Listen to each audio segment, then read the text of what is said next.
पवित्र धरती श्री अमृतसर साहब, सारी प्रेस, इलैक्ट्रॉनिक, प्रिंट, सोशल, जिन्हें भी मंचा तुसी रिप्रेजेंट करते हैं, थोड़ा स्वागत है, बहुत बहुत मेहरबानी।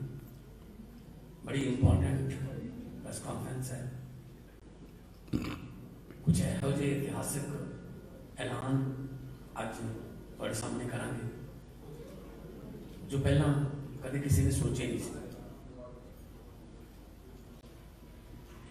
देश नूं आजाद होए 75वां साल लग गया, पर जो आज़ादी शहीदा ने अपने सुपनों के सोची सी, वो आज़ादी आम लोगों के घर तक पहुंची नहीं। वो सिर्फ बड़े बड़े महलों तक या लाल बत्ती वालियां गड्डियां तक सीमित होकर रह गई। जो शहीदा की सोच सी वो किते ना किते धुंधली पैंदी नजर आ रही है। हैरानी दुख उस वेले हुंदा जदों कोई 90 साल का बजुर्ग सानू ये कहता पुत्त इन्हां नालों तां अंग्रेज ही चंगे सी। फिर सानू इस गल का दुख हुंदा है कि असीं शहीद आजम भगत सिंह, राजगुरु सुखदेव, करतार सिंह सराभा, शहीद उधम सिंह वर्गे, लाला लाजपत राय जी, चंद्रशेखर आजाद, अशफाक उल्लाह वर्गे इन्ने हीरे असीं क्यों गवा लए? फिर जे असीं अजे भी अंग्रेज़ों को यही कहना कि चंगे सी, तो इसका मतलब किते ना किते लोग जिहड़े ने जिन्हां ने बाद दे विच देश जिन्हां दे हत्थ च आया उन्होंने इन्ने दुखी करते कि वो चंगे कहा थे। आम आदमी पार्टी एक ऐसी पार्टी है जिहड़ी अंदोलन चों निकली है। आज़ादी तो पहला शायद इदा होंदा हो, असीं उदों है नहीं सी, पर आज़ादी तो बाद पहली बार है जो आम आदमी पार्टी का कोई शो रोड शो होता है या रैली होती है, 3-4 नारे जिहड़े ने वो इक्को माइक तो आज़ादी तो बाद सिर्फ आम आदमी पार्टी लाउंदी है। इक्को माइक तो 3-4 नारे, भारत माता की जय, वंदे मातरम, इनकलाब जिंदाबाद, बोले सो निहाल। सो आम आदमी पार्टी एक धर्मनिरपक्ष पार्टी है, सारे धर्मों का सत्कार करते हैं। अज मुख्यमंत्री दिल्ली अरविंद केजरीवाल जी पार्टी के सुप्रीमो ने 3 दिन पंजाब के दौरे पे ने। एक खास ऐलान जो कि दिल्ली च इन्होंने करता, पंजाब के वास्ते अज खास ऐलान करना है। मैं चाहूँगा कि मीडिया सामने सीएम साहब संबोधित करें। आप सब लोगों को मेरा नमस्कार, सबको मेरा प्रणाम, सत श्री अकाल। हमारे देश को आज़ाद हुए 75 साल हो गए। आज़ादी बड़ी मुश्किल से मिली थी। बहुत लोगों ने अपनी जान कुर्बान की, बहुत लोगों ने लंबा संघर्ष किया, उसके बाद आज़ादी मिली थी। लेकिन धीरे धीरे हम उन लोगों की कुर्बानी और उनके संघर्ष और उनके विचारों को भूलते जा रहे हैं। पूरे के पूरे सिस्टम के ऊपर गंदी राजनीति हावी होती जा रही है। आज़ादी दिलाने के लिए बहुत लोगों ने कुर्बानियां दी और किसी भी कुर्बानी या किसी भी संघर्ष को कम नहीं आंक सकते। लेकिन फिर भी अगर जितने लोगों ने कुर्बानियां दी और संघर्ष किया उनको सबको अगर देखें तो 2 शख्सियत ऐसी नज़र आती हैं जो एक तरह से पूरे आज़ादी के आंदोलन को रिप्रेजेंट करती हैं, और वो हैं बाबा साहब अम्बेडकर और शहीद आज़म भगत सिंह। ये 2 आज़ादी के दीवाने ऐसे थे, ये 2 शख्सियत ऐसी थी जो एक तरह से सारा जितने भी लोग, जितने भी आज़ादी के सेनानी हुए, सबको रिप्रेजेंट करते हैं। बाबा साहब अम्बेडकर के हम केवल फैन नहीं हैं, हम उनके भक्त हैं, हम उनकी पूजा करते हैं। और ये मैंने कई जगह बोला है कि आइंस्टाइन ने महात्मा गांधी के लिए कहा था कि आने वाली पीढ़ियां ये यकीन नहीं करेंगी कि ऐसा शख्स पृथ्वी के ऊपर, हार्ड मास का ऐसा शख्स पृथ्वी के ऊपर कभी पैदा हुआ था, कभी चला था। वो बात मैं बाबा साहब अम्बेडकर के लिए कहना चाहता हूं कि बाबा साहब अम्बेडकर का जो संघर्ष था, जो उन्होंने जिंदगी में हासिल किया, मेरा अपना मानना है कि आज जितना मैं उनको पढ़ता हूं, जितना हम लोग उनके बारे में, उनके विचार और उनके संघर्ष के बारे में पढ़ते हैं, यकीन नहीं होता कि ऐसा व्यक्ति पृथ्वी पे आया था। एक गरीब घर में जन्मे, बहुत ही गरीब, महार जाति से आते थे। उस टाइम बहुत ज़्यादा उनको अछूत माना जाता था, छुआछूत का उन्होंने सामना किया। क्लास में जाते थे, क्लास के बाहर बिठा दिया जाता था, क्लास में नहीं घुसने देते थे। वो शख्स जो एक छोटे से गांव से इतने गरीब घर में, उनके खाने को नहीं था, कई भाई बहन थे, वो वहां से निकल के वो शख्स अमेरिका से और लंदन से 2 पीएचडी की डिग्री लेके आता है। मैं तो सोच रहा था 1914-15 में इंटरनेट भी नहीं था, कोई जानकारी भी नहीं थी, उनको पता कैसे चला होगा कि अमेरिका में ऐसी कोई यूनिवर्सिटी है, कैलिफोर्निया यूनिवर्सिटी है, लंदन स्कूल ऑफ इकोनॉमिक्स है, वहाँ फॉर्म कैसे भरते हैं, फॉर्म कहाँ से मिलते हैं, वो पता नहीं उन्होंने कैसे सारा, और फिर स्कॉलरशिप का इंतजाम किया और फिर वहाँ गए और फिर वहाँ से पीएचडी करी और 2 पीएचडी करी। आज के ज़माने में एक विदेश से, हम अपने बच्चों को कईयों को विदेश भेजना चाहते हैं, एक पीएचडी करना मुश्किल है, एक बाहर से पढ़ाई करना मुश्किल है।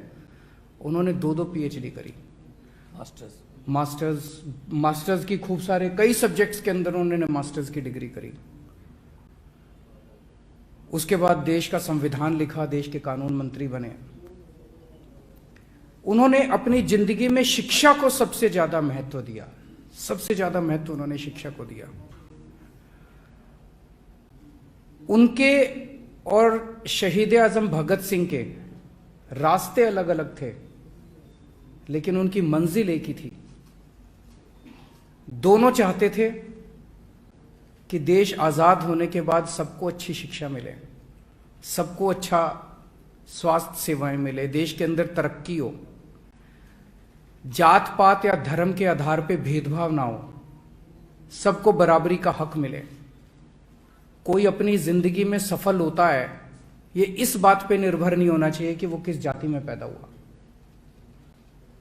शहीद आजम भगत सिंह 23 साल की उम्र में, 23 साल में आदमी सोच रहा होता है कि मैं अब क्या बनूंगा, फिर एक अच्छी सी लड़की मिलेगी, फिर शादी करूंगा, फिर बच्चे होंगे, फिर मैं ये करूंगा, फिर वो 23 साल की उम्र में उन्होंने देश के नाम जान कुर्बान कर दी।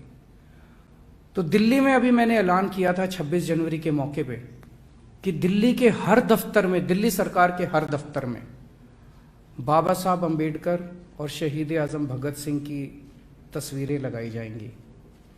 आज हम ये ऐलान करते हैं कि पंजाब में सरकार बनने के बाद पंजाब सरकार के किसी भी दफ्तर में सीएम की या किसी भी नेता की फोटो नहीं लगाई जाएगी।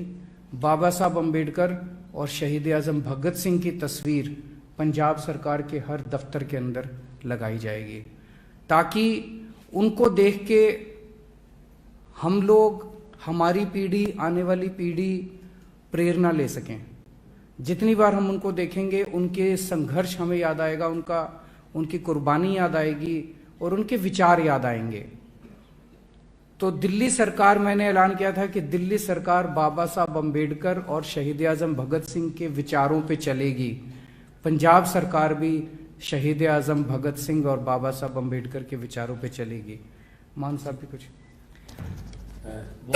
बहुत इतिहासक फैसला है। आम तौर पे तुसी देखते हो सरकारी दफ्तरां दे विच प्रधानमंत्री दी ਜਾਂ ਮੁੱਖ ਮੰਤਰੀ ਦੀ ਫੋਟੋ ਲੱਗੀ ਹੁੰਦੀ ਹੈ। ਅਸੀਂ ਉਹਨਾਂ ਲੋਕਾਂ ਨੂੰ ਭੁੱਲਦੇ ਜਾ ਰਹੇ ਹਾਂ ਜਿਨ੍ਹਾਂ ਨੇ ਦੇਸ਼ ਆਜ਼ਾਦ ਕਰਾਇਆ।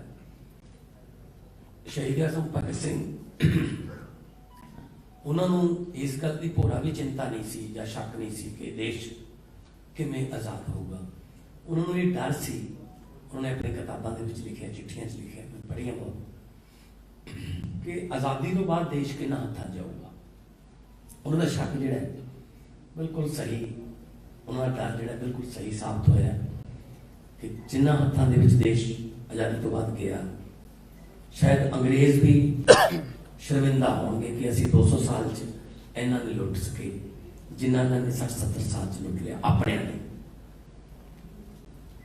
अंग्रेजी के एक राइटर ने वो इंडिया आए, उन्हें इंडिया बारे किताब लिखी कि भारत जो मल्टीकल्चरल कंट्री है, जिथे लोग एक दूजे को आपस च लुटी जाते। जे कोई बैंक के पैसे मार के बाहर जाता है, उन्हें सिंगापुर तो नहीं लुटिया ना। जे कोई इतों करोड़ों रुपये का कपड़ा करके बाहरले मुल्क भेज देता, उन्हें कोई मलेशिया तो नहीं लुटिया ना। सो अपने मुल्क में यार असी लुटी जाते हैं। सो शहीद आजम भगत सिंह इन्ने ज्यादा देश के दीवाने सी कि जिस वेले वो चंद्रशेखर आजाद जी को गए चिट्ठी लैके अपने प्रोफैसर की, लाहौर कॉलेज के प्रोफैसर, तो उत्थे पहले दिन ही उन्होंने एक ड्यूटी मिल गई कि एक बड़ी इंटरेस्टिंग स्टोरी है सीम साहब कि कोई सेठ सीगा, धनी सेठ सीगा, भी उहदे घरे डाका मारना है, पैसे लेके आने, कोई पार्टी चलाने वास्ते पैसे चाहिए। पर एक ही करके उन्हें कहा भगत सिंह की ड्यूटी से एक होर मुंडे की ड्यूटी लग गई। पहले दिन पिस्तौल मिल गया कि तुसी वो बाहर सौंदा है विहड़े दे विच, वड्डी उहदी हवेली है, तुसी उहदी कनपट्टी ते पिस्तौल रखना है, बाकी काम असीं अंदरों कर लांगे। उन्होंने चलो भगत सिंह ने अपनी ड्यूटी निभाई ते लुट लिया खजाना उतों। तो जाते जाते रस्ते जो जिहड़ा नाल दा मुंडा सी उन्हें दस्सिया, कहता जनाब जिहड़े नवे आए ने सरदार भगत सिंह, इन्हां दे हत्थ कंब रहे सी जिस वेले पिस्तौल रखिया सी, हत्थ कंब रहे। तो चंद्रशेखर आजाद जी ने पूछा प्रधान सी, कहते भगत सिंह हाथ कंब रहे सी? कहते पंडित जी हाँ।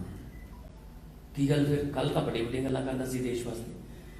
कहता यह जी गल कही भगत सिंह ने, वो कहते पंडित जी मैथों अपनियां ते पिस्तौल नहीं ताड़िया जाता, भावें अमीर सी पर है तो भारती सी। गोरियां दे तुसी जिथे कहोगे निशाना इत्थे लाउणा, इत्थे ला लूंगा, हथ नहीं कंबदा। अपनियां ते पिस्तौल नहीं ताड़िया जाता। उस तो बाद चंद्रशेखर आजाद होर अपने भारतीयों के घरां दे विच कोई पैसे पूसे लैने या कोई बंद करता, वो फिर गोरियां का खजाना लेके जाना दी ट्रेनां लुटन लगे। भगत सिंह का पहले दिन ही कहा कि मैथों अपने ते पिस्तौल नहीं ताड़िया जाता, इन्ने ज़्यादा देशभक्त सी। सो भगत सिंह ने आज़ादी लियांदी, बाद विच बाबा भीमराव अंबेडकर जी ने उस आज़ादी की व्याख्या की कि समानता किवें आऊगी, सबनूं समानता लेके आओ कि यह ना हो कोई छूट छाट या जिवें कोई किसी नाल जात पात ते होवे। सो इन्हां दोनों का जिहड़ा सुमेल है वो बहुत ही कमाल है। सो मैनूं बड़ी खुशी है, मैं खुद शहीद आजम भगत सिंह बहुत बड़ा फैन है। मैं कल्ला नहीं, बहुत लोग ने जो फॉलो करते हैं। सो मैं तो जो MP जित के सर्टिफिकेट मिलता, मैं शहीद आजम भगत सिंह के पिंड आके खटखड़ कला मत्था टेक के मैं उत्थों आशीर्वाद लैना। सो मैनूं बड़ी खुशी है कि सीम साहब ने फैसला किया है कि पंजाब के हरेक सरकारी दफ्तर दे विच शहीद आजम भगत सिंह ते बाबा साहब भीमराव अंबेडकर जी की फोटो लगूगी। विधान सभा के शहीद आजम का बुत लाया हुआ है, दिल्ली विधान सभा बुत लगे हुआ है, दोनों के तो बहुत बहुत धन्यवाद। तुसी कोई सवाल करना? अरविंद जी, जो नवजोत सिंह सिद्धू और विक्रम मजीठिया में जो चक्कर आपको पूरी हल्के में हो रही है, उसमें जो लोकल मुद्दे हैं, जनता के जो मुद्दे हैं, उनकी बात नहीं हो रही, निजी रंजिशबाजी एक दूसरे पर इल्जाम लग रहे हैं, इस पर आप क्या कहना चाहते हैं? आपने बहुत सही बात कही। आपने, मैं एक बारी बोल देता हूं क्योंकि हो सकता है लोगों को आपका प्रश्न ना समझ आया हो। इन्होंने प्रश्न किया है कि अमृतसर ईस्ट से नवजोत सिंह सिद्धू और मजीठिया दोनों लड़ रहे हैं और दोनों एक दूसरे पे गालियां दे रहे हैं, एक दूसरे को गाली गलौज कर रहे हैं, गंदी गंदी गालियां दे रहे हैं, जिसमें जनता के जो मुद्दे हैं वो दबते जा रहे हैं। जनता के मुद्दों की कोई बात नहीं कर रहा। हमारा भी यही कहना है कि ये दोनों एक तरह से बहुत बड़े पॉलिटिकल हाथी हैं जिनके पैरों के नीचे जनता कुचल जाती है। जनता को कोई लेना देना नहीं है, वो इनको क्या गाली देता है, कितनी गंदी गाली देता है, वो इसको क्या गाली देता है। जनता को तो ये चाहिए मेरी बिजली आ जाए, मेरे घर के सामने की बिजली, सड़क ठीक हो जाए, पानी आ जाए, मेरे स्कूल ठीक हो जाए। वो बात केवल और केवल हमारी वहां से जो कैंडिडेट है डॉक्टर जीवन ज्योत, केवल डॉक्टर जीवन ज्योत घर घर जा रही है। उसको आप मीडिया में नहीं देखोगे, बेचारी आम औरत है, आम महिला है, वो बात कर रही है। अगर अमृतसर ईस्ट से अब सिद्धू साहब तो कई साल हो गए उनको एमएलए बने हुए, लोग बताते हैं कि फोन करो तो फोन नहीं उठाते, मिलने जाओ तो मिलते नहीं है, अपने हल्के के लिए कभी कुछ किया नहीं है। तो ये जो महिला है हमारी डॉक्टर जीवन ज्योत, ये आम महिला है, इसके पास लोग जाया करेंगे तो ये मिलेगी। इसको रात को 2 बजे भी बुलाएंगे तो ये उठ के आपके सुख दुख में काम आएगी। मजीठिया है वो, बस मैं तो इसको हराना है।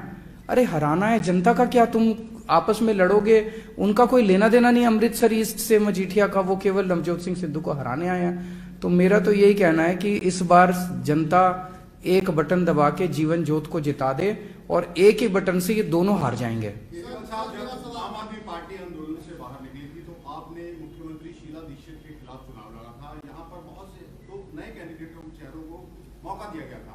अब जब इस बार चुनाव लड़ा जा रहा है, बहुत सारे ऐसे कैंडिडेट हैं जो दूसरी पार्टियों से आए हैं। क्या आम आदमी पार्टी को जनता के बीच से नए चेहरों का चयन नहीं कर पाई या कुछ और वजह है? नहीं, ऐसा कुछ नहीं है। मैं तो हमेशा ही कहता हूं कि किसी भी पार्टी की विचारधारा और उस पार्टी का मैनेजमेंट उसकी टॉप लीडरशिप से डिसाइड होता है। दूसरी पार्टियां खराब है क्योंकि उनके टॉप के लीडर खराब हैं, तो वो नीचे वैसे ही लोगों को लेके आते हैं, वैसा ही उनकी सरकारें चलती हैं। दूसरी पार्टियों में भी लेकिन अच्छे लोग हैं जो वहां पे बड़े घुटन महसूस कर रहे हैं। मैं तो अपनी हर प्रेस कॉन्फ्रेंस में कहता हूं कि पहले उनके पास कोई विकल्प नहीं था, अब आम आदमी पार्टी आ गई, अच्छी पार्टी है, ईमानदार पार्टी है।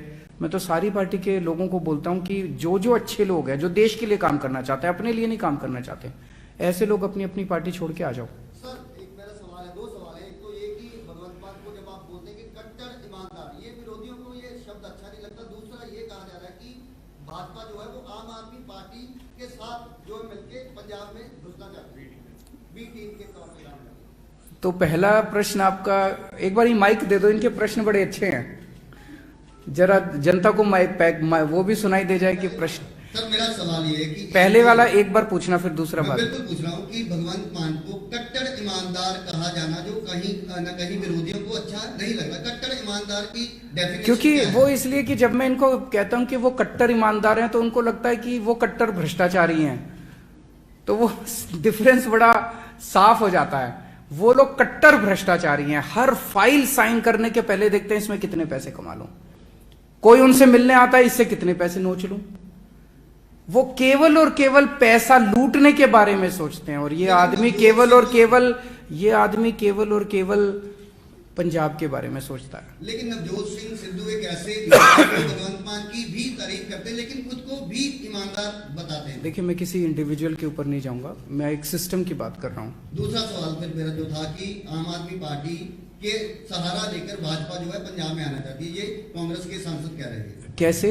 वो कहते हैं कि एक तरफ जब आपने भगवंत मान जी को सीएम कैंडिडेट बनाया, दूसरी तरफ ईडी की रेड होती है और 2 वीडियो पैरेलल चलाई जाती है। एक तरफ ये कि अपना भगवंत मान जी चेहरा बने हैं, दूसरी तरफ भाजपा जो है वो शो कर रही है कि अपना जिस तरीके से कि पंजाब में उनको अभी किसान आंदोलन के बाद जो है पंजाब में घुसने नहीं दिया जा रहा।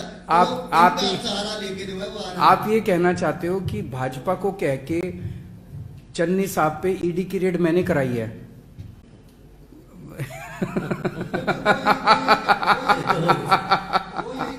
अगर मैं इतना पावरफुल हूं तो फिर तो मैं 2-4 के ऊपर और करा मेरे ऊपर तो उन्होंने ईडी की, सीबीआई की, इनकम टैक्स की, मेरे बेडरूम में घुस गए थे वो लोग। अगर मेरा बस चलता मैं क्यों कराता। केजरीवाल साहब, हर पार्टी ये सभी आप भी कह रहे हैं कि भ्रष्ट नेताओं ने पंजाब को लूट लिया। आम आदमी पार्टी की सरकार बन गई है, तो जो पैसा लूटा गया, जिन्होंने बड़े बड़े महल खड़े किए या किसी तरह से वो संपत्तियां उनके पास है, उसको लेकर कोई आपके पास कोई प्लान है?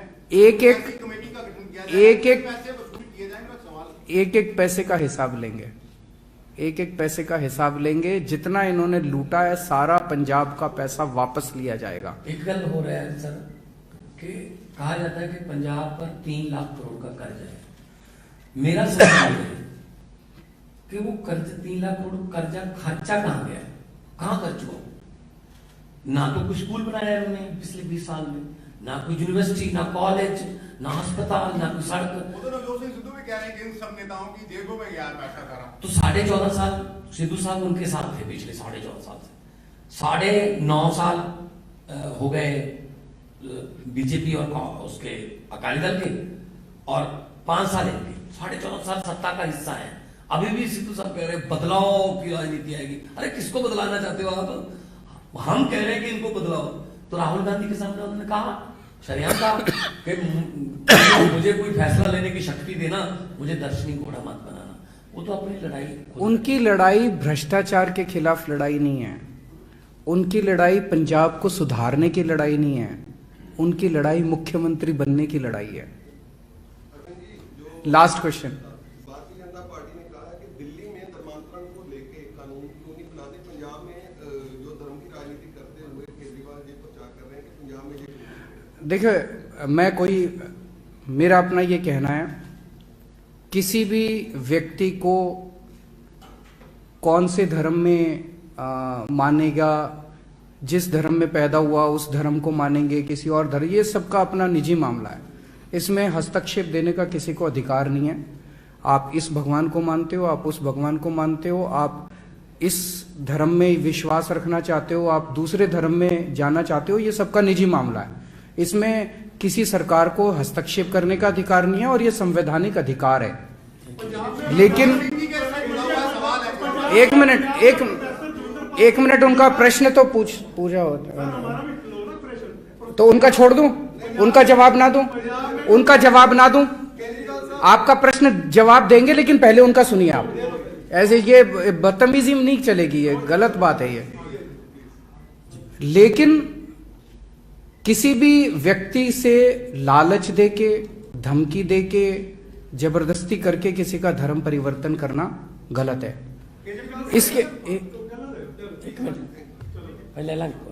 इसके लिए जो भी कदम उठाने की जरूरत है वो कदम उठाए जाने चाहिए।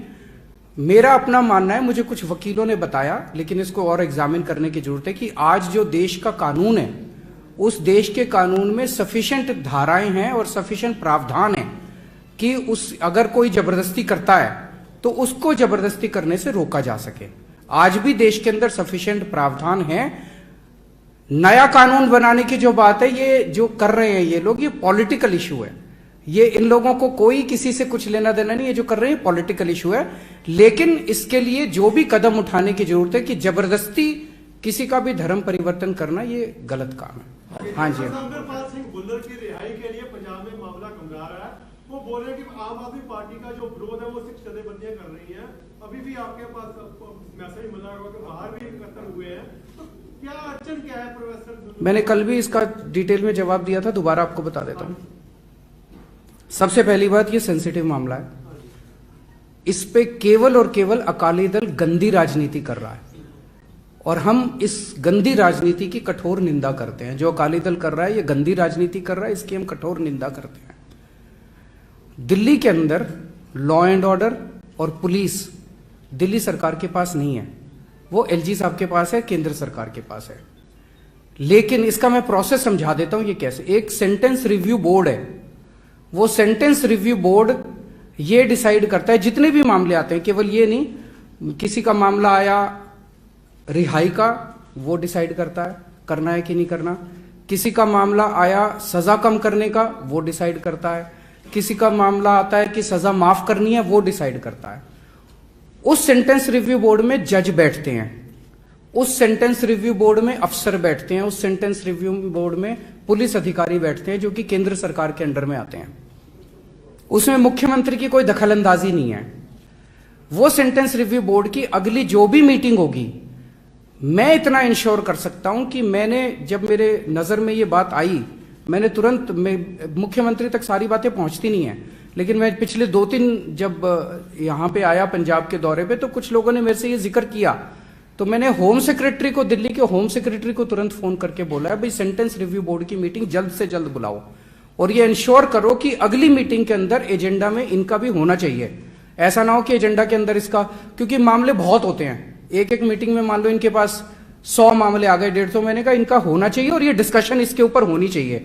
ऐसा ना कर दो कि 300 मामले रख दिए और इसको 300 और बोल दिया कि, तो अगली मीटिंग में मैं ये इंश्योर कर सकता हूं कि ये मामला एजेंडा में होगा और ये डिस्कस होगा। उसका जो भी नतीजा होगा सेंटेंस रिव्यू बोर्ड का, वो फिर फाइल एलजी साहब के पास जाती है और एलजी साहब उसके ऊपर निर्णय लेते हैं।